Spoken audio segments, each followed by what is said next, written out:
Just tea. Well, hi everybody. Old guy here. And this book that I'm about to discuss has not been published yet. It actually does not come out until April of next year.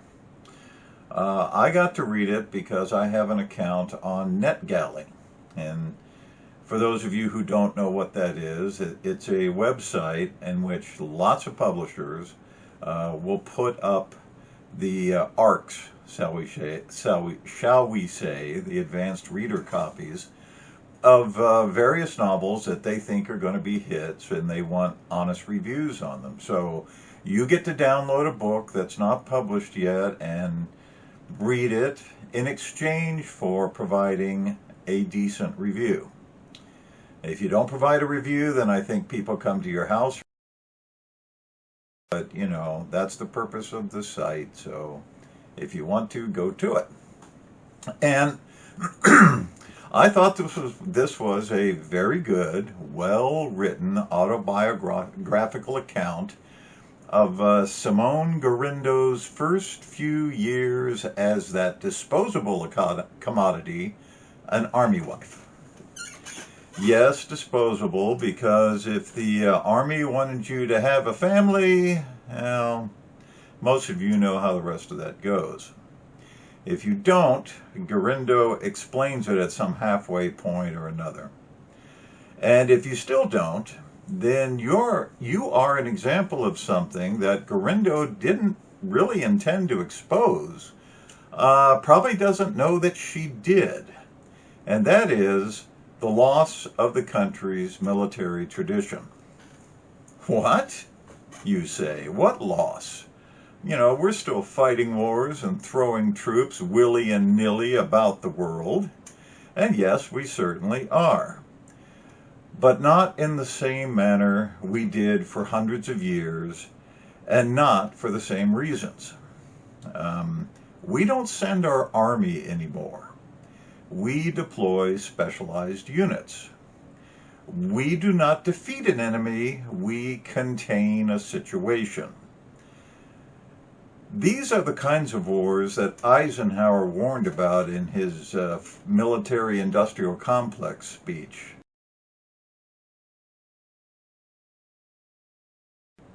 And the sense of national pride and regard that Americans used to hold for the military in general has devolved into a bare toleration and, I suppose, view of military activity and personnel.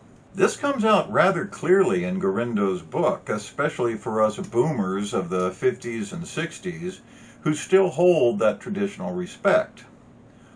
Our parents fought in World War II. Their parents fought in World War I.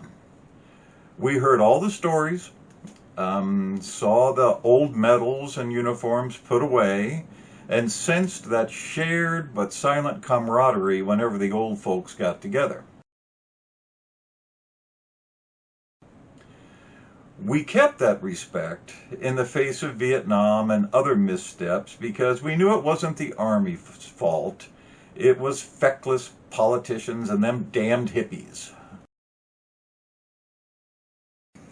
Garindo's husband, Andrew, leaves an affluent position in New York City at a rather advanced age for an army grunt to go fight the barbarians, and salute, man, you are hardcore. He becomes one of those deployed fighters in a specialized unit.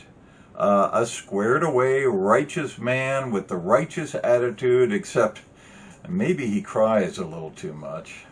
You know, suck it up, man. Rub some dirt on it. Simone is his fiancée, and she is not for this at all. Not at all. Is downright appalled.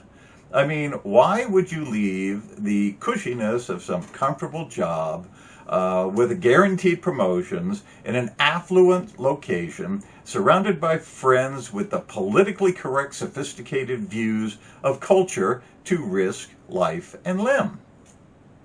Now, I get it. The rest of us who serve do too.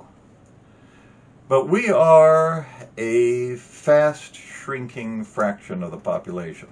Simone doesn't get it, especially when Andrew tells her if he has to choose between her and the army, then they can say goodbye now. Now, to give her credit, she loves him enough to marry into terra incognita, the culture and traditions of the military wife, and follows him down to Fort Benning, Columbus, Georgia, which, if any of you have been there, is proof beyond a shadow of a doubt that she loves him completely. But she doesn't love the military, is baffled by it, is suspicious, unsure why anyone would waste their lives in it. She holds the same unconscious contempt for the military that all of her sophisticated, college-educated friends do. A condescending, downright patronizing dismissal of the institution and its people. Of course, only losers and Trump supporters join the military, and she has the same sneering contempt for Trump that is dutifully required among her set, although she cannot provide any concrete reasons for despising him.